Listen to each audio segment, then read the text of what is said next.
মহাপুৰুষ মাধৱদেৱে সৃষ্টি কৰা ঢেকীয়াখোৱা বৰনামঘৰলৈ বুলি যাত্ৰা মাজুলী অফলাঘাটেৰে ফেৰীৰে ব্ৰহ্মপুত্ৰৰ মাজেৰে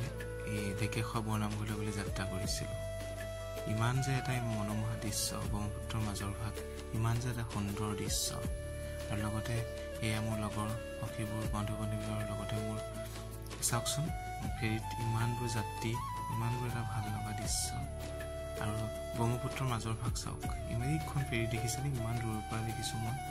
আৰু আমাৰ ফেৰীখন বৰ এটা ধীৰে ধীৰে গৈ আছিলে ফাইনেলি আমি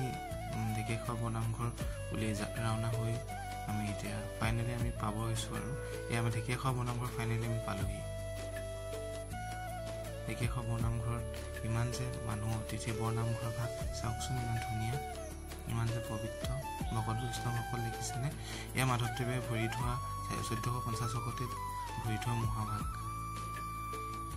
সকলো আইবাসকলে ধূপ চাকি জ্বলাইছে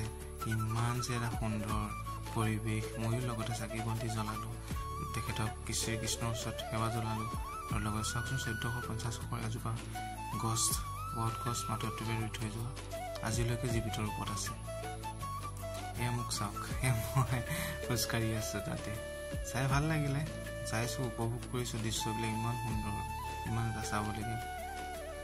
ঠাই পবিত্ৰ ঠাই মহাপুৰুষ মাধৱদেৱে সৃষ্টি কৰা ঢেকীয়াখোৱা বৰনামঘৰ যাবলৈ বহুত হেঁপাহ আছিলে ফাইনেলি পালোগৈ আৰু এয়া চাওক ঢেকীয়াখোৱা বৰনামঘৰ ব্যয়বহুল দৃশ্য ইমান এটা সুন্দৰ পৰিৱেশ সকলো আইবাসকলে তাত নিজক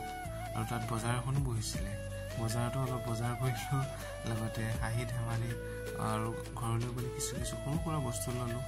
ভাল লাগিলে বহুত দিনৰ মূৰত এনেকুৱা যাত্ৰা কৰি নিজকে নিজে প্ৰফুল্ল যেন লাগিল চাওকচোন কিছু দৃশ্যসমূহ